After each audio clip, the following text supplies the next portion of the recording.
Amigas, amigos, continuamos con el estudio de esta importante carta pastoral. Escúchenlo, sobre la praxis política, escrita por Monseñor José Luis Escobar Alas. Hemos estado viendo la praxis política a lo largo de 500 años.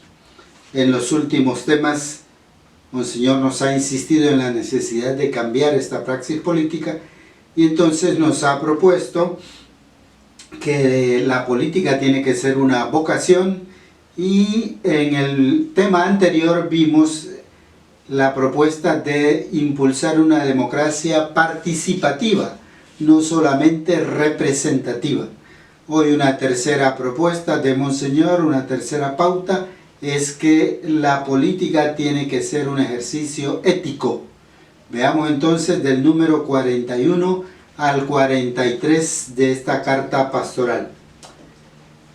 Dice así: nada provee más dignidad al ejercicio de una vocación que su eticidad, y la vocación política no es la excepción. Los valores como la paciencia, la solidaridad, la modestia, la honestidad, el orden, la generosidad, la caridad, la justicia, 8 valores, son herramientas que permiten vivir la política como vocación y como servicio. Y a continuación añade otros 2 valores en el número 42. Dice: algunos de esos valores que posibilitan un ejercicio político orientado al bien común es la tolerancia y la dialogicidad, ¿verdad? Entonces aquí tenemos 10 valores que iluminan este quehacer político. Ahora viene Monseñor y nos va a hacer un diagnóstico, ¿verdad? Un ver de esta situación actual. Dice, en primer lugar, el país ha padecido y sigue padeciendo los embates del COVID-19 y las secuelas de las catástrofes naturales del año pasado, la tormenta Manda y la tormenta Cristóbal, entre otras, más los huracanes que pasaron sobre todo por Nicaragua y Honduras. Por otra parte, a nivel psicológico y espiritual, el pueblo padece emociones como la incertidumbre, la desesperación, el trauma, el dolor, la muerte en vida. Sexto, la ira, la expectativa de un futuro mejor. Octavo, la ilusión de alcanzar la normalidad hoy perdida por estos reveses. Ese es todo un primer aspecto del ver.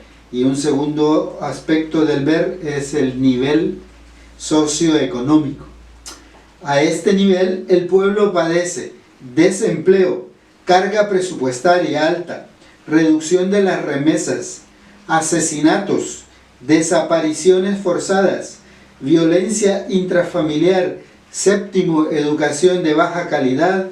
Y octavo, una canasta básica cada vez más inaccesible. En otras palabras, el pueblo atraviesa una crisis, una grave crisis, a ser superada únicamente si todas las fuerzas vivas de esta nación son tolerantes entre sí, ¿verdad? Si no descartamos a unos sectores. De no hacerlo, la crisis económica se agudizará y la población salvadoreña verá afectada cuantitativa y cualitativamente su calidad de vida.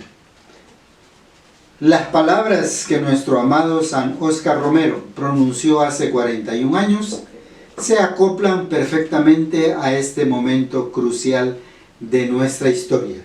Abrimos comillas para escuchar a Monseñor Romero.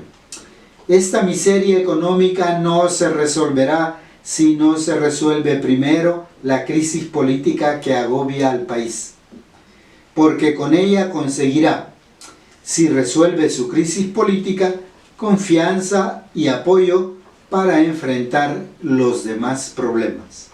Cerramos comillas de esta cita de Monseñor Romero de la homilía del 6 de agosto el título de esta homilía era El Divino Salvador, solución de todos nuestros problemas. Como vemos aquí en este párrafo 42, muy resumidamente, pero con mucha densidad, Monseñor nos ha hecho un diagnóstico del país, ¿verdad? Presentándonos las causas, los problemas y concluyendo que estamos, dice, en una grave crisis a ser superada únicamente, y entonces viene la propuesta de solución, si todas las fuerzas vivas de esta nación son tolerantes entre sí y abren su espíritu al diálogo. Numeral 43. Aquí viene una iluminación. Después de haber visto esa problemática, Monseñor nos dice: si no existe un ejercicio ético dentro de la política, se corre el peligro de caer en una regulación empírica de intereses diversos y contrapuestos. Esta es una cita de la encíclica Evangelium Vitae del Papa Juan Pablo II. Una regulación empírica de intereses diversos y contrapuestos, contraproducente al bienestar y al desarrollo del pueblo. La ética provee orden y evita contemplar la democracia como la panacea de la inmoralidad, que defiende los intereses de los individuos según sus caprichos personales o partidaristas. Recuerden, abrimos otra vez comillas para citar esta cíclica Evangelium Vitae del Papa Juan Pablo II. El valor de la democracia se mantiene o cae con los valores que encarna y promueve. Fundamentales e imprescindibles son ciertamente la dignidad de cada persona humana, el respeto de sus derechos inviolables e inalienables, así como considerar el bien común como fin y criterio regulador de la vida política.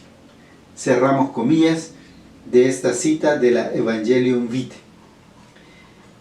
Y entonces viene una invitación de Monseñor a los sectores políticos. Les dice: en ustedes, por ende, no pueden prevalecer los intereses partidarios ni las ideologías que los dividen, impidiendo la tolerancia, cerrándolos al diálogo entre un partido y otro. En su lugar deben colocar el bien común del pueblo salvadoreño que los requiere. Una invitación entonces al diálogo, a la tolerancia, a abrirnos a todos los sectores. Sirvan a ustedes las preguntas que Monseñor Romero dirigió a los políticos de su tiempo. Dice así: ¿qué buscan en sus tácticas?, preguntaba Monseñor Romero allá en 1980. ¿Se han desprendido de su propio modo de pensar para poder dialogar y para poder buscar entre todos el bien que la patria necesita? Sigue Monseñor Romero preguntando: ¿se adoran a ustedes mismos o adoran al pueblo? Hasta aquí esta cita de Monseñor Romero del 6 de enero de 1980.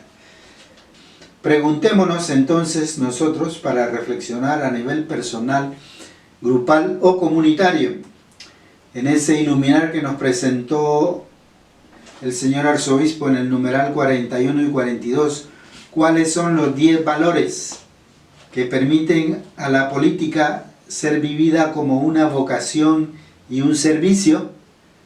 Repasemos esos numerales 41 y 42 que acabamos de leer.